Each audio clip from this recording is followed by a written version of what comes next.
Done based test जिसके ऊपर आप यूके जा सकते हैं, कौन कौन से अवेलेबल हैं, कहां से नहीं करने चाहिए, कौन से करने चाहिए, उन सारी बातों का जवाब आपको आज के इस वीडियो में मिलने वाला है। अस्सलाम वालेकुम, मेरा नाम है Junaid Suhail and I am the CEO and founder of Endeavours Consultants where every dream matters. आज की इस वीडियो का टॉपिक है डन बेस्ड टेस्ट। ये आखिर डन बेस्ड टेस्ट किस बला का नाम है, कौन लोग हैं जो ये करवाते हैं, क्यों करना चाहिए, क्यों नहीं करना चाहिए। अनफॉर्चुनेटली पाकिस्तान में हर बुरी चीज की इंडस्ट्री बन जाती है और उसी तरह एक डन बेस्ड टेस्ट की इंडस्ट्री ने एक बहुत बड़ा रूप इख्तियार कर लिया पाकिस्तान के अंदर। लोगों ने प्रॉपर बिजनेस लॉन्च कर लिया है डन बेस्ड टेस्ट के नाम पर, जो कि डन बेस्ड नहीं होते। मैं आपको इनके हकाइक आज बताऊंगा कि आपने क्यों इस टेस्ट की तरफ नहीं जाना है। डन बेस्ड टेस्ट आपको लोग बहुत सारे ऑफर्स देते हैं, वो बोलते हैं कि जी आप हमसे 70, 80, 90 हजार लाख रुपए के अंदर हम आपको टेस्ट कर देते हैं। वो टेस्ट करने के बाद फिर क्या, असल स्टोरी तब शुरू होती है जब आप उसको पेमेंट कर देते हैं। पेमेंट करने के बाद क्या होता है कि आपकी एक्टिंग बहुत जबरदस्त आपको चाहिए होती है कि जब आप टाइप कर रहे हो वो लगे आप टाइप कर रहे हो, जब आप देख रहे हो तो लगे आप देख रहे हो। स्क्रीन शेयरिंग हो रही है, बहुत बहुत टेक्नोलॉजी लोगों ने लगाई हुई है। फकत एक आइल्स जो है ना, इंसान को बहुत सारी मुसीबतों से बचा सकता है। अब उन मुसीबतों के अंदर सबसे पहले आता है कि आपने बैंक स्टेटमेंट शुरू की हुई है, यूनिवर्सिटी का एडमिशन सर पर है और आप फंस गए हैं जी किसी डन बेस के हाथ। डन बेस टेस्ट, मैं समझता हूं कि हमारे लोगों में कमी है इस चीज की कि वो मेहनत नहीं करना चाहते। आयल्स 2 माह लगते हैं। जब आप हमेशा इनटेक के एंड पे आके सोचेंगे ना कि अब मैं अप्लाई कर लूं, जनवरी इनटेक और मैं दिसंबर में सोच रहा हूं कि मैं अप्लाई कर लूं, तो फिर आप नहीं कर सकते। जाहिर सी बात, आपको डन बेस पे जाना पड़ेगा। डन बेस में फ्रॉड क्या होता है आपके साथ कि डन बेस के अंदर डन बेस कुछ नहीं होता। लिसनिंग, रीडिंग, राइटिंग, इस पे उनका हाथ सेट, टेस्ट का रिजल्ट आना ही आना है या ये पास होना ही होना है। 100% फॉल्ट आपके अंदर निकलना है कि जी आपने एक्टिंग सही नहीं की, आपकी आंखें इधर चली गई, आपकी आंखें उधर चली गई, आपने ये कर दिया, आपने वो कर दिया। जितने भी टेस्ट सिस्टम डन बेस के नाम पर हो रहे हैं उसमें से 50% लोग पास होते हैं, 50% नहीं होते हैं। आयल्स एक वो चीज, वो गोली है जो आप खा लें तो आप किसी भी यूनिवर्सिटी के अंदर जाके पैर रखें, आप उसमें एडमिशन ले सकते हैं, आप किसी भी कंट्री में जा सकते हैं। जब भी आपने, मैं इन टेस्ट को बुरा नहीं कह रहा, मैं डन बेस को बुरा कह रहा हूं। आप जब आपने ये सोच लिया कि आपने आयल्स करने जाना है या आपने बाहर पढ़ने जाना है, सबसे पहले अपने आप को ये समझाएं कि मैंने आयल्स करना है। आप सोचेंगे तो हो जाएगा, but it will take around 2 months कि आपको उस चीज की तैयारी करने में टाइम लगेगा। वंस आपकी तैयारी हो जाए, फिर आप अपीयर हो, फिर आप आयल्स का टेस्ट दें अपना। अगर आयल्स नहीं करना, आप ऑक्सफोर्ड टेस्ट कर लें, उसकी स्पीकिंग कंपैरेटिवली आसान है, लेकिन खुद करें। आसान है, मुश्किल नहीं है इसके अंदर कुछ भी।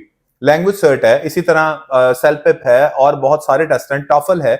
आप इनमें से कोई भी टेस्ट को ऑप्ट करें, किसी अच्छी एकेडमी को ज्वाइन करें, वहां पर जाकर आप अपने इन चारों मॉड्यूल्स की प्रैक्टिस करें।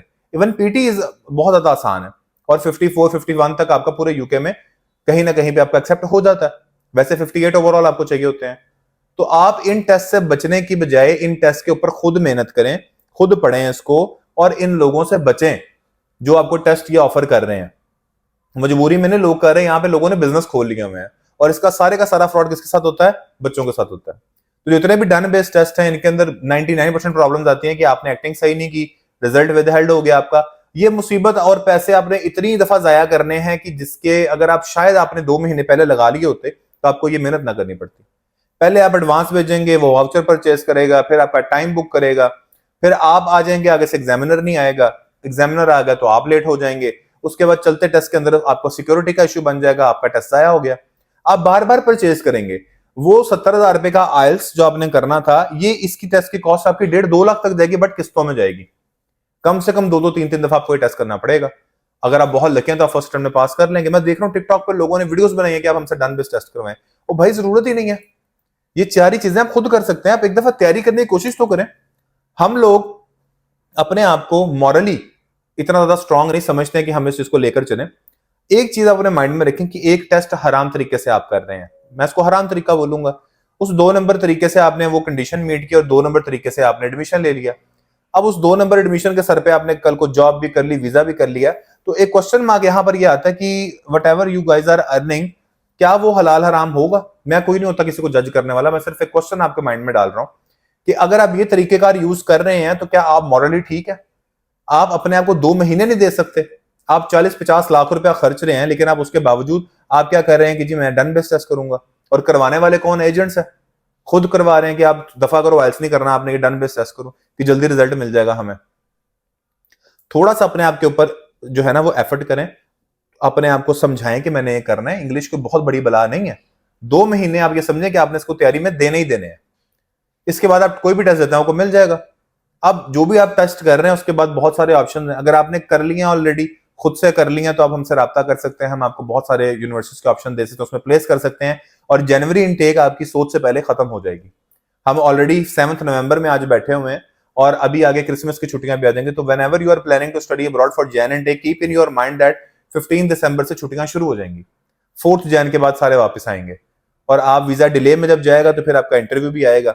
अगर आप अपने टेस्ट में नहीं बोल सकते तो ये बात मेरी कान खोलकर सुन लें कि इस इनटेक में 80% तक लोगों को इंटरव्यू आएंगे।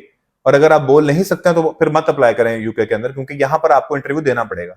तो वो जो सारी आपने एफर्ट की है, अपना डिपॉजिट पे किया, कंडीशंस मीट की और फिर उसके रिफंड का वेट करना, उससे बेहतर है कि आप कंट्री स्विच करना है। UK is not for you then, अगर आप बोल नहीं सकते हैं। तो ये थी हमारी आज की वीडियो, जिसमें मैंने आपको एक सिर्फ आगाही, एक मैसेज देना था कि अगर आप अभी भी इस चीज में लगे हुए हैं कि मैं डन बेस्ट टेस्ट कर लूंगा और मैं यूके वीजा से बच जाऊंगा, तो ये आपकी गलत फहमी है। अगर आपकी स्पीकिंग अच्छी नहीं है, आप अपने आप को जस्टिफाई नहीं कर सकते, आप वीजा इंटरव्यू नहीं निकाल सकते। तो अगर आपको हमारी आज की वीडियो पसंद है, इसे लाइक, सब्सक्राइब और शेयर कीजिएगा और जितना हो सके अपने दोस्तों को इस वीडियो तक लाजमी पहुंचाइएगा। Thank you so much for watching. Allah Hafiz.